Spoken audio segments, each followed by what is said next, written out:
Hello everyone and welcome to another episode of Bible Illustrated Hands. Today's question comes from Ian. He asked me, do I believe in aliens? Now this is a simple question, but it has many implied questions in it, so I'll try to answer all of them in one longer video. First of all, yes, I do believe that aliens exist. I do believe that there are some life forms on many billions of planets in the entire universe. So I believe that aliens do exist.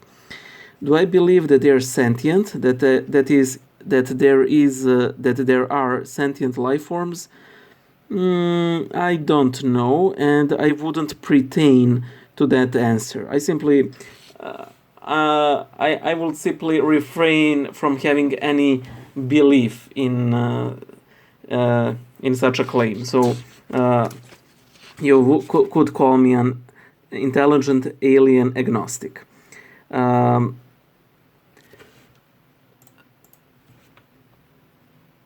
It is now, as far as the intelligent aliens, if there ever were intelligent aliens, I would assume that they are extinct by now. Why?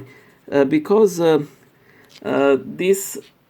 the entire universe covers not only a lot of space, but also extreme time spans, and the entire human history is a mere flash, a mere droplet in the ocean of the entire existence of universe. And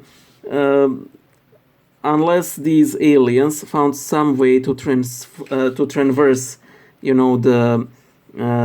the space between the planets and stars, I doubt that they survived their home planet, whatever it was, because in all probability the sun, that is the star around which their planet probably orbited, is probably no longer, or so this is all just a lot of speculation. On the other hand, I also believe that modern day alien abductions, so-called, are nothing more than demonic, and interest in them is borderline, if not outright demonic, because in part because I don't believe that there are any intelligent aliens near us and living at the same time as us. I do not think that they have managed to transverse such huge amounts of space and come and visit us. I think that is simply a nonsense, especially in such weird and arcane ways, like abducting a specific human being, telling them nothing of true importance in some weird way, and that's it. So I don't believe. At best, these are well-meaning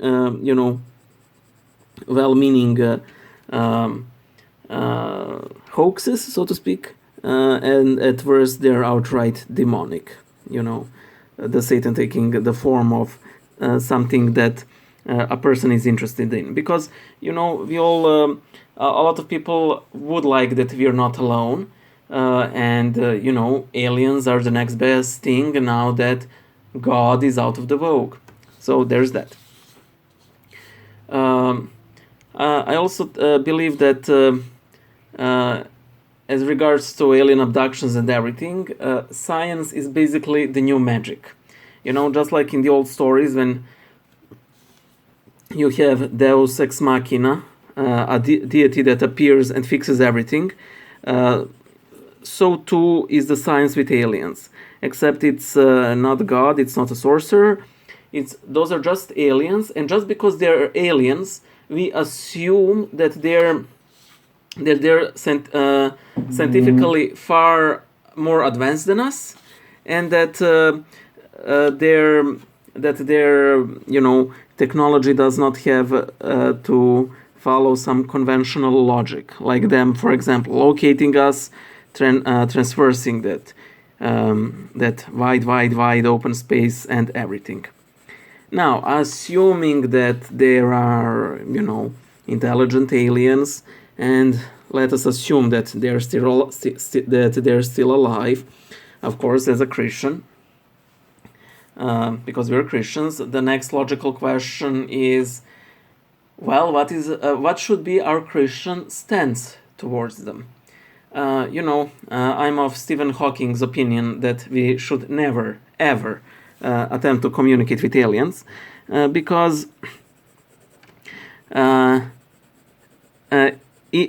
least the human side will become very imperialistic, or the alien side will be as well. Not to mention all the crazy diseases that we can transfer to each other, for example. But as regards to spirituality, I believe that Christ's death is of cosmic significance. That if there ever were aliens on some other planets, then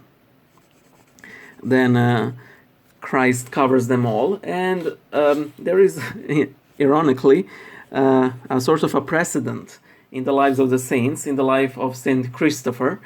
Some of you may have seen the icons of Saint Christopher as a dog-headed man, and according to the legend in the Eastern Church, he belonged to the tribe of dog-heads, and when he heard, missionary preaching, he became a Christian, he got baptized, and he became a man. Now, that is, a story, but it is a very interesting story because in it you see how would the church react in an encounter with a non-human but a sentient being. Even though, of course, we don't know who the author of that life is, but we have seen from that the official church had a bit of a different approach because, for example, St. John of Damascus didn't believe in the existence of dragons because the Bible teaches us that only humans and angels are sentient beings created by God, and on that account, dragons cannot exist because they're intelligent beings, and therefore they do not exist. So that is an interesting